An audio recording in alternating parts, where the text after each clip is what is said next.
Assalamualaikum warahmatullahi wabarakatuh. Sahabat semua, selamat datang kembali di channel Islam Agamaku. Pada kesempatan kali ini kita akan berdiskusi santai dengan seorang yang sedang mencari kebenaran mengenai Islam, Kristen, dan pandangan ateis. Dalam video kali ini kami akan mencoba memberikan penjelasan berdasarkan Al-Quran dengan bahasa santun dan mudah dipahami. Simaklah hingga selesai, semoga dapat menambah wawasan kita bersama. Jangan lupa dukung channel ini dengan subscribe, like, dan share agar semakin banyak orang yang memperoleh manfaat.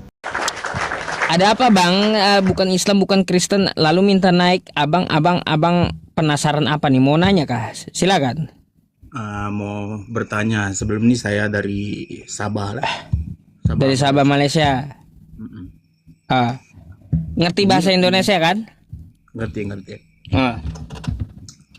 Ini silakan. aku mau tanya soal definisi ketuhanan lah. Boleh jelaskan? Kalau di dalam agama Islam, ketuhanan itu jelas bang, nggak neko-neko. Kita dapat merujuk dalam Quran surah Al-Ikhlas ayat 1 ya, yang berbunyi faqalallahu ta'ala a'udzubillahi minasyaitonirrajim bismillahirrahmanirrahim qul huwallahu ahad. Katakanlah Allah itu esa, Allahus samad, Allah tempat bergantung seluruh makhluk, lam yalid wa lam yulad, dia tidak beranak dan tidak pula diperanakan, walam yakullahu kufuwan ahad, tidak ada yang setara dengan dirinya. Nah tuh. Terus kalau kita melihat di Quran surah Asy-Syura ayat 11, laisa kamitslihi syai' wa huwas samiul basir. Dia berbeda dengan segala sesuatu. Jadi, kalau Anda berpikir bahwa Tuhan itu begini begitu, berarti itu udah bukan Tuhan. Nah, kayak gitu. Kita dapat memahami bagaimana sifatnya. Dia tidak mengantuk, mengurus makhluknya, dan masih banyak lagi tentang masalah ketuhanan gitu. Dia tidak dapat dilihat dengan mata. Quran surah Al-An'am ayat 103. La tudrikuhul absar. Dia tidak dapat dilihat dengan mata. Tuh. So, kalau menurut Ustadz tentang definisi pemahaman orang Kristen, apa definisi bagi Kristen tentang ketuhanan? Kalau Kristen bang ya, Tuhannya mengutus firman-Nya menjelma jadi manusia untuk mati terkutuk menebus dosa di tiang salib katanya, gitu aja. Beres, imannya aja udah kan kayak gitu ya. Dan lagi begini Ustadz, aku selalu tertanya tentang kitab Bible juga. Apa tuh? Di mana seperti kanun-kanun seperti pernah dengar kanun yang dibuang kanonisasi ya apa? Yang dibuang dari Bible, pernah dengar? Banyak. Saya punya buktinya juga itu. Ayat yang dibuang, ayat yang disadur. Macam dalam kitab keimanan Katolik macam itu. Dan ada satu penjelasan tentang, aku ada baca juga Ustadz, sebab saya ini bukan juga yang bagian percaya kepada ketuhanan sangat Ustadz. Jadi aku sekarang ini tengah masih mencari agama-agama yang sempurna gitu. Jadi aku ada terbaca satu kanun Enok. Pernah dengar Ustadz Enok? Ada ensiklopedia kanun-kanun yang dibuang dari perjanjian lama, dan ini saya sempat mengkaji di perjanjian lama. Ternyata saya dapati ada beberapa kitab yang diturunkan. Jadi pendapat Ustadz, kenapa kanun-kanun ini dilarikan ataupun dibuang daripada perjanjian lama Ustadz? Lah bang, itu kan sudah dijelaskan dalam Al-Quran, kelakuan dari rabi-rabi Yahudi yang mengambil keuntungan sedikit, menjual ayat atau firman Tuhan untuk kepentingan mereka. Quran surah Al-Baqarah ayat 79, fawailul lilladzina yaktubuna al-kitaba biaidihim tsumma yaquluna hadza min 'indillah liyashtaru bihi tsamanan qalila. Tuh. Udah dijelaskan Al-Quran.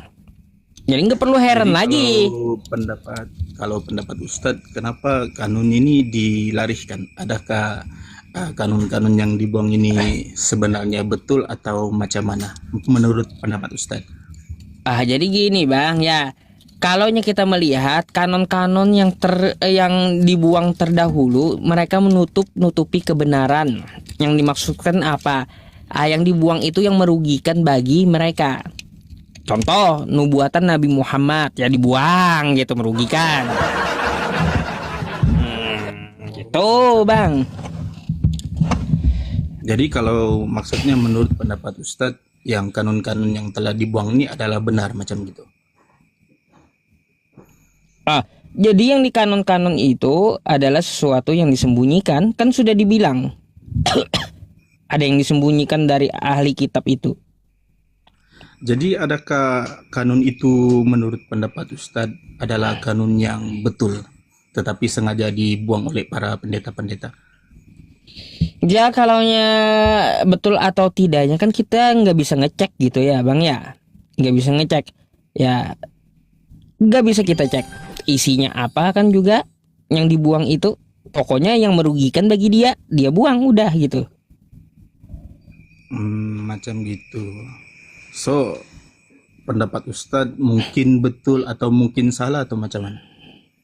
Nah, pendapat saya mungkin betul, mungkin salah atau macam mana ya tergantung Anda yang menilainya.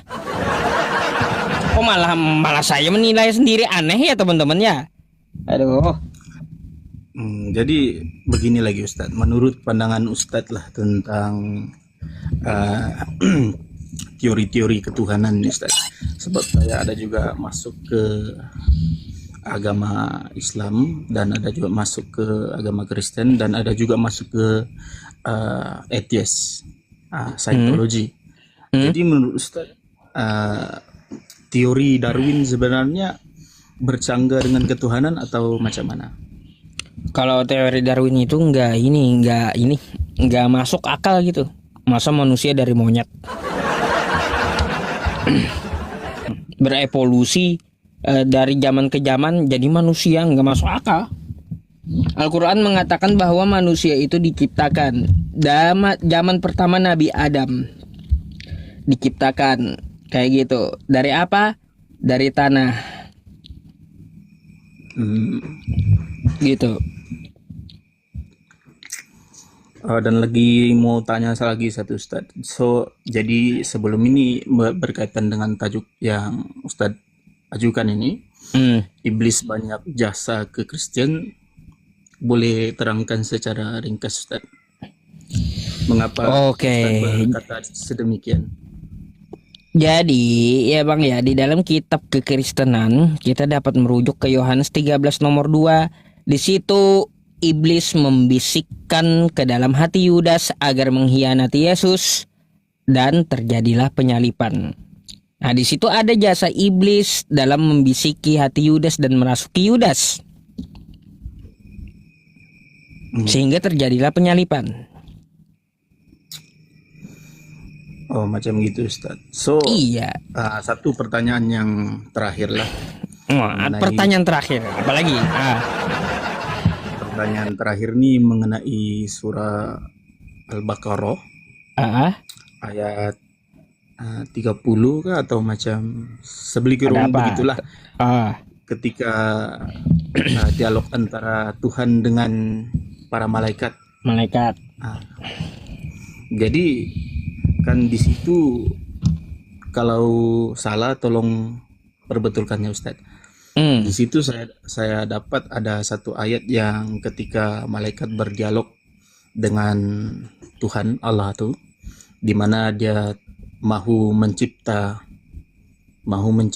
manusia gitu.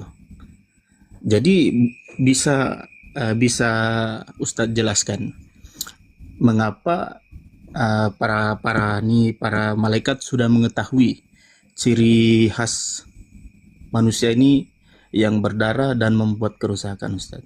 sedangkan Tuhan masa itu ingin melakukan ataupun ingin mencipta Adam. Iya, jadi itu berkaitan dialog Allah Subhanahu wa taala dengan malaikat. Malaikat itu hanya menduga, Bang, bukan berarti dia tahu daripada Allah. Kenapa Allah menciptakan manusia? Padahal kan kata malaikat, kami menyembahmu ya Allah, tanpa ada membangkang, kan kayak gitu.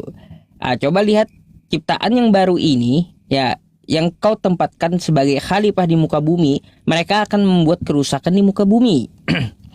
Kayak gitu. Jadi kata Allah apa? Aku lebih tahu daripadamu, kan kayak gitu. Lalu Adam disuruh untuk menyebutkan satu persatu nama-nama dari benda, kan kayak gitu. Artinya apa, Bang? Di situ malaikat bukan tahu lebih dulu, bukan. Kenapa tentang itu? Ya, sebab situ saya ada baca-baca kitab ini seolah malaikat ataupun sebelum ini ada ciptaan seakan manusia dalam dialog antara malaikat sama Tuhan itulah. Oh iya, itu praduga malaikat aja, karena malaikat kan mereka taat menyembah Allah, ya, tidak pernah membangkang. Lalu ngapain lagi ini Tuhan ciptain makhluk baru lagi gitu. Kayak gitu. Oke. So, aku juga Ustaz ada juga bertanya, aku ada juga membuat research dalam kitab Al-Bidayah wa An-Nihayah, kitab li Ibnu Katsir. Ibnu Katsir soal makhluk-makhluk yang dikatakan yang dimaksudkan dalam ayat surah Al-Baqarah tuh, yang mereka katakan hin dan bin. Adakah Ustaz itu benar? Ya, kalau untuk masalah itu kita kaji mendalam, Bang, jadinya. Jadi, adakah makhluk ini benar wujud seperti yang dikatakan dalam Al-Quran surah Al-Baqarah itu? Sekiranya Tuhan malaikat itu menduga, bagaimana pula dengan kajian Ibnu Katsir dalam surat Al-Bidayah wa An-Nihayah? Surat Al-Bidayah wa Nihayah itu Abang dapat di mana gitu? Itu yang saya bingung. Terus apa materinya? Nah, kitab Al-Bidayah wa An-Nihayah ini ialah karya Ibnu Katsir, di mana dia menjelaskan segala sesuatu dari penciptaan Nabi Adam hinggalah akhir zaman. Jadi itu yang saya katakan, Ustaz. Saya terdampak ayat Al-Baqarah ini, adakah ia berkaitan dengan kajian-kajian Ibnu Katsir dalam kitab dia? Itu Ibnu Katsir itu kan tafsir, Bang. Ya. Tafsir boleh diikuti, boleh kagak gitu. Jadi pendapat Ustaz. Ya kalau kita ada ilmu tafsir, kita seorang mufasir, ya boleh mentafsir seperti apa, yang jelas kita mengetahui ilmu ulumul Qur'annya dulu gitu. Oke. So, pendapat Ustadz Ibnu Katsir ini, adakah dia seorang yang terpercaya dalam?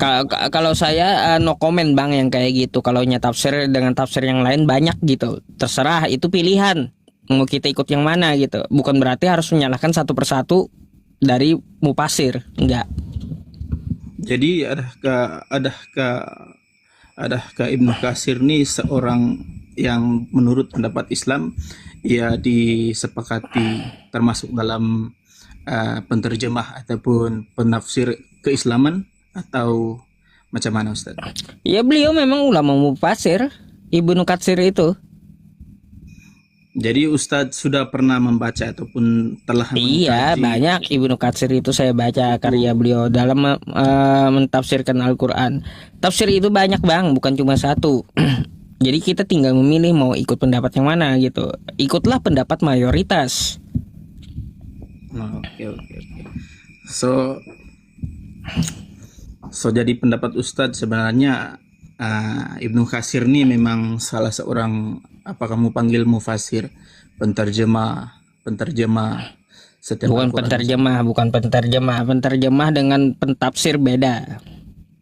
Iyalah, yang kamu mempercayai yang Ibnu Katsir ini salah seorang pentafsir yang membantu Islam lah macam itu Ustaz. Ya, dalam ilmu tafsir gitu. Oke, Bang.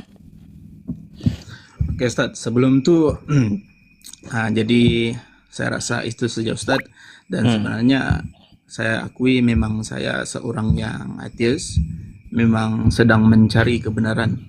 Nah, buat masa ini saya masih mengkaji setiap perdebatan-perdebatan, entah itu adalah Kristen ataupun Islam. Tetapi apapun, terima kasih Ustadz sebab memberi saya peluang untuk masuk ke dalam room Ustadz. Dan terima kasih juga kepada 10.000 mata memandang ini. Semoga perjalanan aku dalam mencari ketuhanan ataupun yang mereka sebut agama itu terlaksanakan. Ya, semoga Anda mendapat hidayah ya, Bang ya. Oke. Selamat malam. Terima kasih, Bang. Oke.